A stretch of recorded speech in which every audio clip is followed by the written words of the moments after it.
Shalom jemaat Tuhan, selamat pagi. Tuhan Yesus memberkati kita. Doa saya kita semua tetap kuat, tetap teguh, tetap semakin memiliki pemahaman, pandangan, kedewasaan di dalam Kristus Yesus Tuhan. Karena saya percaya bahwa tujuan akhir daripada kepengikutan kita kepada Tuhan adalah kita bertumbuh menjadi dewasa. Kita memiliki tingkat pemahaman yang benar tentang anak Allah. Karena itu kita masih belajar dari ayat hafalan kita. Karena saya ingin ajak kita membaca ayat hafalan kita.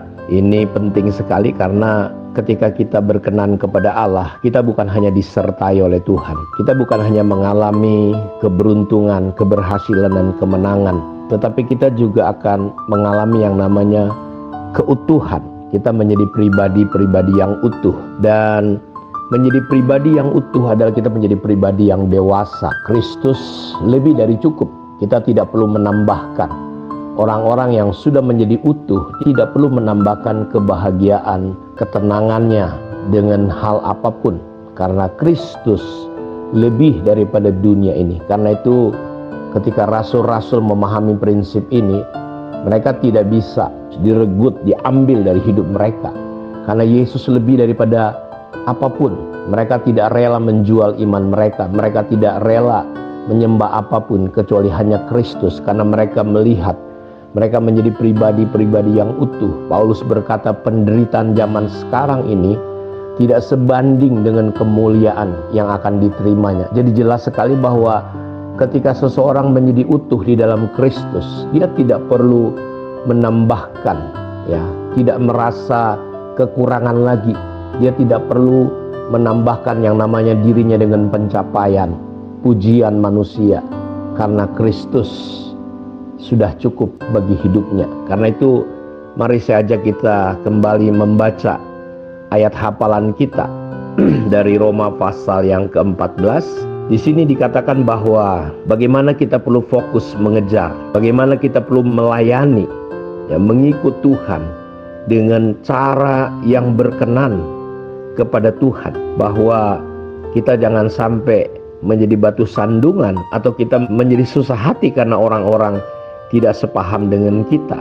Karena itu mari dalam Roma pasal 14 ayat yang ke-18 dan 19, di sini dikatakan karena barang siapa melayani Kristus dengan cara ini, ia berkenan kepada Allah dan dihormati oleh manusia.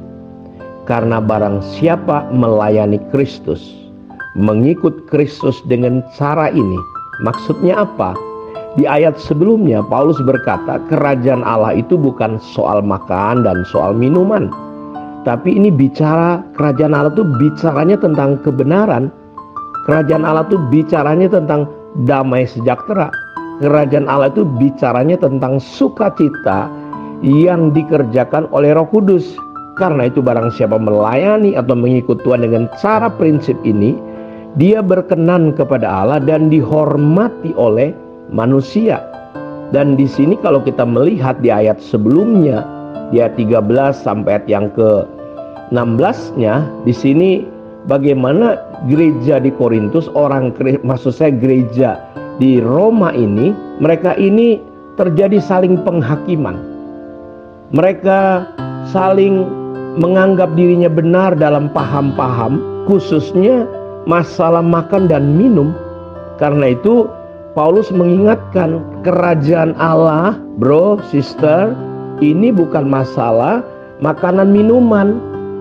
Kalau kita ingin berkenan dan dihormati oleh Allah dan manusia, kita harus mengerti bahwa kepengikutan kita, jangan lagi kita seringkali dipusingkan dengan hal-hal yang masalah hal-hal lahiriah. Ingat ya, iblis menawarkan Yesus untuk Yesus menyembah iblis. Kalau Yesus mau menyembah dia, dunia diberikan. Jadi seringkali kita dalam mengiring Tuhan, mengikut Tuhan, kita ini nggak paham. Seringkali kita gereja banyak persoalan, menyoroti hanya masalah hal-hal lahiriah. Kita terjebak di putaran-putaran masalah hal-hal yang fana ini. Padahal kita akan masuk pada kekekalan.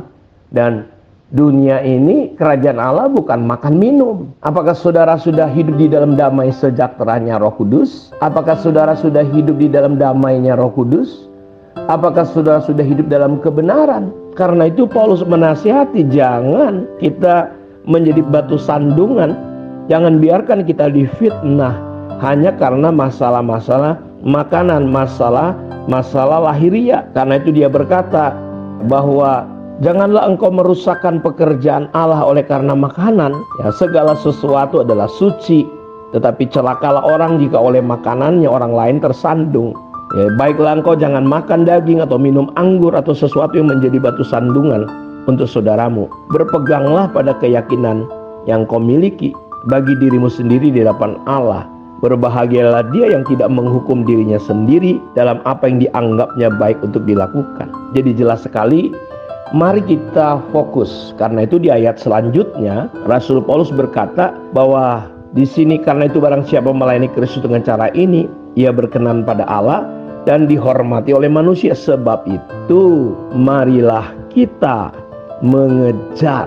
Kita mengejar apa? Mengejar apa yang mendatangkan damai sejahtera. Pertanyaan saya, sebagai anak-anak Tuhan, apa sih yang saudara kejar? Terkadang kita masih ingin memuaskan diri kita dengan apa kata orang, supaya orang berkata mungkin kita baik, kita hebat, kita luar biasa. Terkadang kita tidak sadar, kita tidak justru berpikir apa yang Tuhan sedang pikirkan.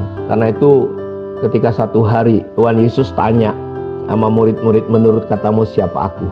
Lalu mereka berkata, engkau adalah Yeremia, engkau adalah Yohanes Pembaptis, engkau adalah Elia. Intinya engkau salah satu nabi. Dan Petrus berkata bahwa engkau adalah Mesias, anak Allah yang hidup.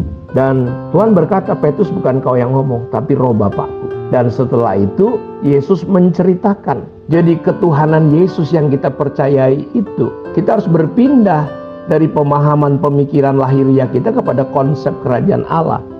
Dan waktu Yesus dalam kesempatan lain setelah peristiwa itu, dia menceritakan tentang hatinya, tentang bagaimana keselamatan untuk dunia ini.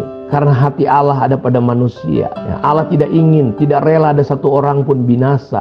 Karena itu Yesus datang, mati di kayu salib, itu tujuannya datang ke dunia untuk keselamatan banyak orang. Dan waktu dia cerita itu tentang penderitaan yang harus dia terima, aniaya yang harus dia terima, Petrus berkata, dijauhkan kiranya hal itu. Dan lihat, perhatikan, Yesus berkata, iblis, mundur kau dari hadapanku, setan, pergi kau dari aku. Kenapa? Engkau hanya memikirkan apa yang dipikirkan manusia, engkau gak pernah memikirkan apa yang dipikirkan Allah. Hati-hati saudara, pikiran setan itu menyelusup sama dengan pikiran manusia. Apa sih yang dipikirkan manusia? Manusia hanya berpikir makan, minum, ribut masalah hal-hal lahiriah. Itu pikiran-pikiran manusia yang disamakan. Yesus berkata, iblis, mundur kau. Hati-hati dengan pikiran kita, jangan-jangan kita sedang berpikir dengan konsep tipuan iblis. Kita berpikir hanya masalah kesenangan lahiriah. Kita nggak berpikir apa yang dipikirkan Allah. Masihkah engkau berdoa dan berpikir? Kalau hari ini engkau beredar-edar dari satu gereja ke gereja lain, nggak puas segala macam, hati-hati. Jangan pikir, jangan kira kita ikut Tuhan, ternyata pikiran setan ada dalam hidup kita. Bertobatlah, berbaliklah. Mulai pikirkan apa yang dipikirkan oleh Allah. Kejar apa yang mendatangkan damai. Kejar apa yang mendatangkan saling membangun. Di gerejamu, di rumahmu, mulai pikirin, kejar. Gimana ada damai sejahtera dalam rumah tanggamu, dalam hidup. Karena itu fokus kepada diri saudara untuk hidupmu dipenuhi dengan damai sejahtera. Jangan fokus dengan banyak hal yang justru merusak hatimu, penuh dengan kemarahan, kepahitan, ketersinggungan, kekecewaan. Sayang sekali. Kejar apa yang mendatangkan damai sejahtera.